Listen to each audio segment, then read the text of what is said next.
কুয়াশা ভেজা শীতল এক সকাল, আর কুষ্টিয়ার বাইপাস রোডের ধারে এ যেন এক অন্য রকম দৃশ্য।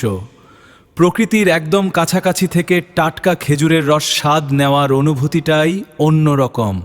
দূর দূরান্ত থেকে মানুষ ছুটে আসছে এই অমৃতের স্বাদ নিতে।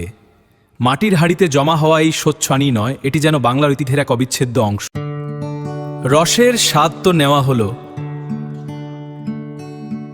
এবার দেখুন সেই রস জাল দিয়ে কিভাবে তৈরি হচ্ছে খাঁটি পাটালি গুড়। আমাদের মিজান ভাই আর সহযোগীরা মিলে নিরলসভাবে কাজ করছেন এই সুস্বাদু গুড় তৈরির জন্য।